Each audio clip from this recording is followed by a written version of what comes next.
तो हेलो दोस्तों, कैसे हो आप सभी। तो जैसा कि आप लोग देख पा रहे हैं जीएस गोलू सर की क्लास। तो आज मैं आप लोगों के लिए एक बहुत ही इम्पोर्टेंट टॉपिक लेकर के आ चुका हूँ, जो कि 12th क्लास मैथ ग्राफ से है ना। यानी ये क्वेश्चन हम आप लोगों के लिए लेकर के आया हूँ, जो कि 12th क्लास बोर्ड एग्जाम के लिए बहुत ही इम्पोर्टेंट है। और ये क्वेश्चन प्रत्येक वर्ष पूछ लिए जाते हैं, जिस टॉपिक का नाम है ग्राफ, है ना। ये तो कभी 2 मार्क्स में या तो 5 मार्क्स में पूछ लिए जाते हैं, या तो कभी 2 मार्क्स में भी और 5 मार्क्स में भी पूछ लिए जाते हैं। ठीक है, तो हमको ये मतलब नहीं है कि 2 मार्क्स में पूछे या 5 मार्क्स में, हम लोग को बस गर्दा उड़ा देना है ग्राफ का, ताकि जिंदगी भर ना भूले। ऐसे कंसेप्ट के माध्यम से हम लोग ग्राफ को समझ लेते हैं। ठीक है, पिछले जन्म में याद रहे या ना रहे, इस जन्म में हम लोग कभी नहीं भूलेंगे। तो आइए स्टार्ट कर देते हैं ग्राफ को। सबसे पहले लिख लेना है सॉल्यूशन। ठीक है, सॉल्यूशन। सबसे पहले इसमें आप लोग को 3 समीकरण दिखाई दे रहा होगा, ठीक ना। ये आपको ये एक दिखाई दे रहा होगा, x प्लस वाई बड़ा या बराबर होगा, बोले x प्लस वाई से बड़ा या बराबर होगा 4। और यहाँ पे x का वैल्यू 0 से बड़ा या बराबर होगा, चाहे y का वैल्यू 0 से बड़ा या बराबर होगा, ठीक ना। तो सबसे पहले हम लोग इस समीकरण को नोट कर लेते हैं ना। यानी x प्लस वाई से बड़ा या बराबर होगा 4। सबसे पहले हम लोग इस समीकरण को नोट कर लेना है। और एक बात दिमाग में सेट रखना है कि बड़ा या बराबर दे दे, छोटा या बराबर दे दे, या छोटा दे दे या बड़ा दे दे, ठीक है, उसके स्थान पे हम लोग बराबर का चिन्ह लगा देंगे सॉल्व करने के लिए। एक्स प्लस वाई और इसके स्थान पे हम लोग बराबर का चिन्ह लगा देंगे, यानी इक्वल का। ठीक, फिर हम लोग बढ़ जाते हैं धीरे धीरे आगे करके। तो एक बात याद रखना है कि एक बार x का वैल्यू 0 रख देना है और एक बार y का वैल्यू 0 रख देना है। ये तो बहुत सटीक निकलता है इससे, ठीक ना। तो क्या कर लेना है कि एक बार x इक्वल टू 0 रख देना है, तो आ जाएगा 0 प्लस वाई इक्वल टू 4, यानी y निकल करके आ गया हमारा 4, है ना। यानी क्या कर देना है, अब इसमें मान रख लेना है हम लोग को। तो x का वैल्यू दे रखा है 0 और y का आ गया है 4। सेम इसी प्रकार हम लोग को नेक्स्ट यानी आगे भी y का वैल्यू 0 रख लेना है, तो हम लोग को x का वैल्यू बहुत इजी तरीके से मिल जाएगा। तो y इक्वल टू 0, ठीक है, तो क्या कर देंगे, तो x प्लस वाई का वैल्यू रखे हैं हम लोग 0, तो x का वैल्यू निकल के आ जाएगा 4, है ना। x का वैल्यू आ जाएगा 4। तो आइए इसे भी हम लोग लिख लेते हैं 4,0।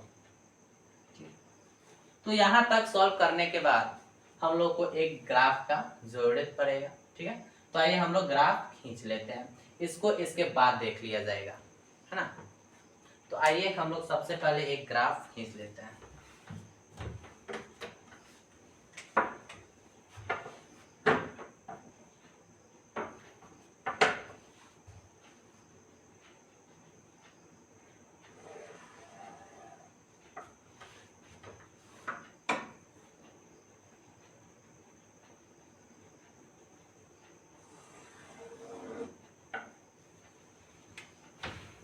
हो गया, तो इसको बोलते हैं हम लोग y अक्ष, ठीक है, इसको बोलते हैं x अक्ष, और इसको बोलते हैं x डैश अक्ष, x डैश अक्ष, और इसको बोलते हैं हम लोग y डैश अक्ष, y डैश अक्ष, है ना। तो इससे कोई काम नहीं है। तो इसको क्या बोलते हैं हम लोग, इसको बोलते हैं मूल्य बिंदु। क्या बोलते हैं, मूल्य बिंदु। इसको बोलते हैं हम लोग मूल्य बिंदु। मूल बिंदु का निर्देशांक होता है 0, 0। अब हम लोग देख लेते हैं कि इसमें अधिकतर कितना तक गया, यानी अधिकतर निर्देशांक कितना तक गया है, तो 4 तक। तो 4 के बराबर लेना है या तो 4 का ज्यादा लेना है, 4 के इक्वल नहीं, सॉरी 4 से मिनिमम नहीं लेना है, इसे मैक्सिमम ही लेना है, अधिकतम 1 2 3 4 5 1 2 3 4 5 है ना। इधर देखिए तो इसमें कहीं भी आप लोग को नेगेटिव ना दिख रहा होगा, तो इधर हम लोग ना भी खींचेंगे तो भी चलेगा, है ना। इधर हम लोग ना ही खींचे तो बेटर रहेगा। 1 2 3 4 5 1 2 3 4 5। अब आइए हम लोग इसको देखते हैं और हम लोग ग्राफ खींचते हैं, ठीक ना। तो फर्स्ट मान दे रखा है 0 और y, यानी x का वैल्यू और y का वैल्यू दे रखा है ना। तो x का वैल्यू दे रखा है 0 और y पर 4, x पे 0, x पे 0 तो y पे 4, यानी y पे 4 यहाँ आपको दिख रहा होगा, ठीक ना। इतना तो आप लोग को समझ में आ ही रहा होगा, है ना, क्योंकि आप लोग 10th क्लास पार कर चुके हैं। तो 10th क्लास का ग्राफ सेम इसी तरह, बस थोड़ा सा डिफरेंस है ना। तो अब क्या करते हैं, अब इसमें देख लेते हैं। x का वैल्यू दे रखा है 4 और y का 0, x का 4 y का 0, तो x पे 4 और y पे 0, तो x पे 4 आइए यहाँ पे है, ठीक है, और y पे 0 है ना। तो अब क्या करते हैं, ये दोनों बिंदु को आपस में मिला देते हैं।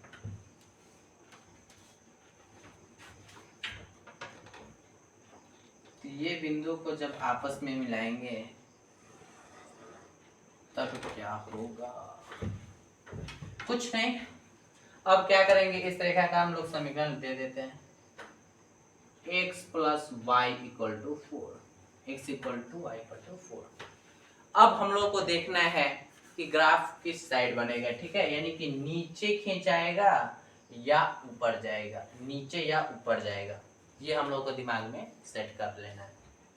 तो इसे समझने के लिए सबसे पहले हम लोग को एक चीज पता होना चाहिए कि यहाँ पे आखिरकार कौन बैठा रहता है, यहाँ पे चरमुहानी पे कौन बैठा है। यहाँ पे आपको जो दिख रहा है ना, ये चरमुहानी है, चार तरफ से रास्ता है। तो यहाँ पे एक मूल बिंदु के नाम के एक व्यक्ति रहता है, ठीक है, समझने के तौर पे यहाँ पे जो व्यक्ति बैठा है उसका नाम है मूल बिंदु, ठीक है। अगर ये सही है आदमी, अगर ये आदमी सही है तो इसके ओर आएगा, ठीक ना, ये जो है रेखा इसके ओर आएगा। अगर ये मूल व्यक्ति सही नहीं है तो फिर इसके पास आखिरकार क्यों आएगा, इससे क्या होगा कि दूर भागेगा, ठीक है। तो आइए इसे हम लोग समझ लेते हैं। तो सबसे पहले यहाँ पे आप लोग को ये वाला समीकरण लिख लेना होगा कि x प्लस वाई से बड़ा या बराबर होगा 4, और एक बिंदु ले लेना है, ठीक है। 0,0 ही क्यों लेंगे, क्योंकि वो जो बगलोला बैठल है ना, कौन, मूल बिंदु, उसका निर्देशांक होता है 0,0। कितना होता है 0,0, तो 0,0 ही लेंगे। तो x का वैल्यू दे रखा है 0 और प्लस y का वैल्यू भी 0, 0,0, तो हमारा आ गया इक्वल टू 4। तो ये जब दोनों को ऐड करेंगे तो आ जाएगा 0 से बड़ा या बराबर होगा 4।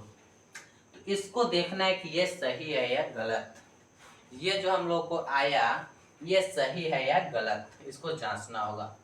तो थोड़ा सा ध्यान दीजिए कि 0 से बड़ा होगा 4 या बराबर, तो ये बात आपका राइट है, एक्यूरेट है कि 0 से कभी भी होगा तो बड़ा होगा 4, कभी भी छोटा नहीं होगा। तो यहाँ जो बैठा है व्यक्ति ये एकदम 100% सही है। तो क्या होगा, कहे कि चलिए आते हैं मूल बिंदु से भेंट करके। तो देखिए तो यहाँ पे तो क्या होगा, ये जो ग्राफ, ठीक है, इससे आप लोग तनिक भी कंजूसी ना करना है, सीधा खींचना है बड़ा बड़ा, ठीक है, ये आप लोग को ऐसे खींच लेना है।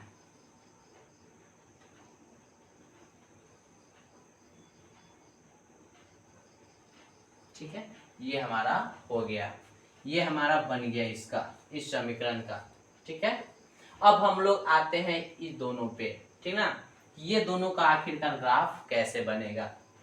तो इसका बन जाएगा x, यानी जो ये आपको दिख रहा है कि x से बड़ा बराबर 0, सबसे पहले ना x इक्वल टू 0, ठीक है, x इक्वल टू 0, तो ये आपका ग्राफ x अक्ष का है या y अक्ष का, ये आपको पता करना होगा।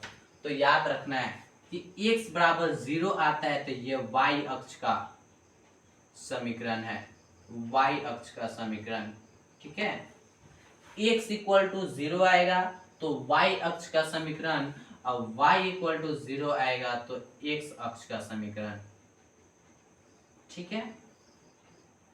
ये आप लोग को दिमाग में सेट कर लेना होगा, ठीक है, कि अगर x इक्वल टू 0 है तो y अक्ष का समीकरण, और y इक्वल टू 0 आए तो x अक्ष का समीकरण, ठीक है। तो ये आपको पहले क्या कर लेना है कि x इक्वल टू 0 आएगा इसका, ठीक है, तो ये y अक्ष का समीकरण है, यानी इसका है, ठीक ना, इसका।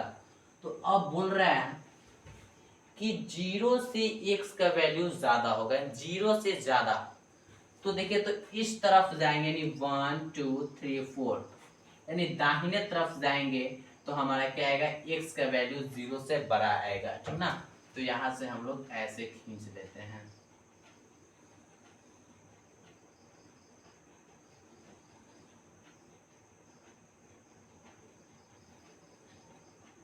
ठीक है।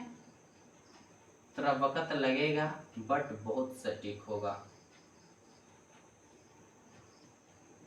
ठीक है, ऐसे हम लोग खींच लेंगे, है ना। अब क्या कर लेना है, अब हम लोग को ये देख लेना है कि y इक्वल टू 0, y यानी इस ये जो किस अक्ष का समीकरण है, तो x अक्ष का समीकरण है, x अक्ष का, ठीक है। तो x अक्ष पे चलते हैं हम लोग, x अक्ष पे। अब बोल रहे हैं कि 0 से बड़ा होगा y का वैल्यू, 0 से बड़ा, तो आप दिमाग लगाइए कि अगर ऊपर जाएंगे तो 0 का मान, सॉरी, ऊपर जाएंगे तो बढ़ेगा या नीचे जाएंगे तो घटेगा, 0 से बड़ा आना चाहिए, तो ऊपर जाएंगे तो बड़ा आएगा या नीचे जाएंगे तो बड़ा आएगा। तो आप लोग को एक बात आया होगा कि ऊपर जाएंगे तो आएगा, ठीक है। तो यहां से ये x अक्ष से आप लोग को ऊपर की ओर ग्राफ खींचना है, ठीक है, ऊपर की ओर, ऊपर की ओर आप लोग को क्या कर लेना है, खींच लेना है,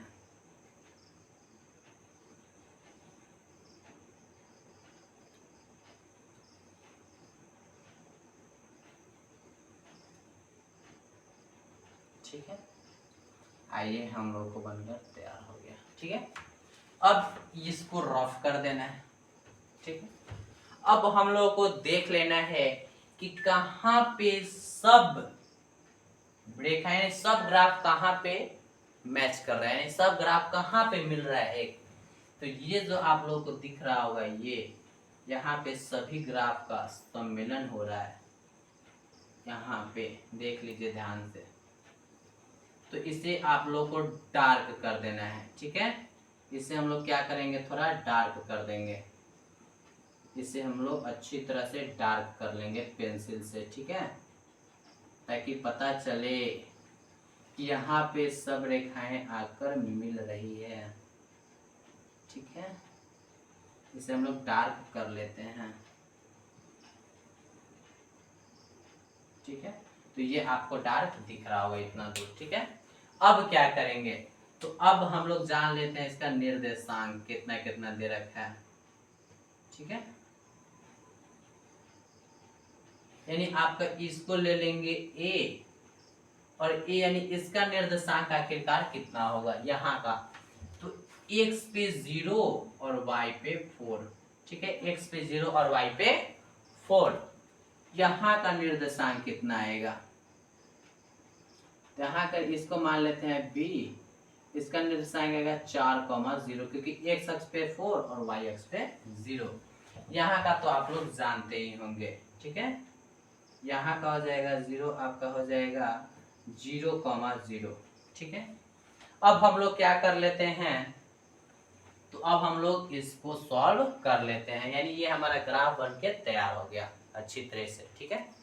अब हम लोग क्या करते हैं कि z equal to 3x plus Y, यानी इस पे अधिकतम मान ज्ञात कर लेंगे, तो लिखेंगे चूंकि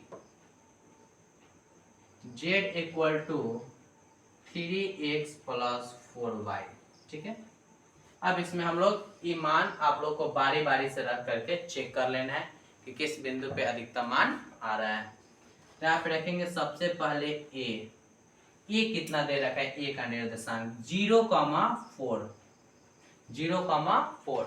इस पे सबसे पहले हम लोग चेक कर लेते हैं, यानी आ जाएगा 3 और x का वैल्यू कितना दे रखा है 0, 4 गुने y का वैल्यू कितना दे रखा है 4, सॉरी हाँ 4।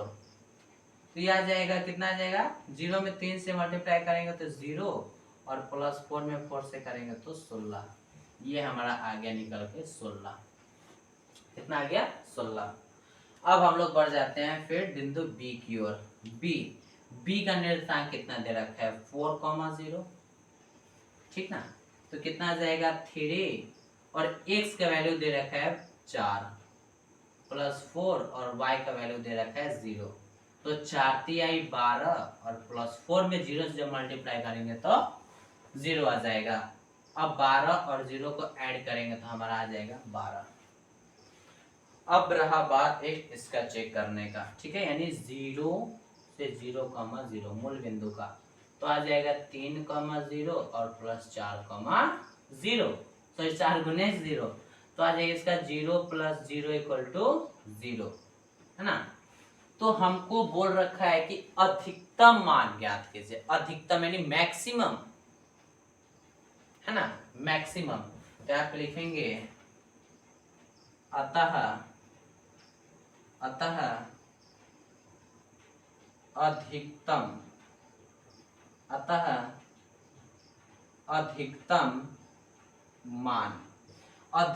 मान आपका कितना आया, ठीक है। अधिकतम मान आप लोग को इसमें देखना है कि कितना आया अधिकतम मान, तो 16। तो अधिकतम मान = 16 और किस बिंदु पे आया, तो बिंदु को भी आप लोग को लिख लेना होगा। तो बिंदु है आपका 0,4 पर। ये हमारा फाइनल आंसर हो गया, ठीक है। यानी अधिकतम मान 16 पे और बिंदु किस बिंदु पे, तो बिंदु 0.4 पे, ठीक है। ये हमारा पूरा ग्राफ रेडी हो गया। यहाँ से हम लोग को 2 मार्क्स मिल जाएगा, 2 मार्क्स का क्वेश्चन है, ठीक है। तो आई होप आप लोग को यह ग्राफ अच्छे तरीके से समझ में आया होगा। अगर ये ग्राफ आप लोग को अच्छे तरीके से समझ में आया होगा तो लाइक और सब्सक्राइब करना ना भूलें, ठीक है। जितना से जितना जल्द इस परिवार को बढ़ाना है, ठीक है, और बहुत ही अच्छे अच्छे बातें सीखना है और बहुत अच्छे अच्छे क्वेश्चन को सॉल्व करवाने वाले हैं हम, ठीक है। तो जुड़े रहिए हमारे साथ GS गोलू सर की क्लास में, ठीक है। तो फिर मिलते हैं नेक्स्ट वीडियो में।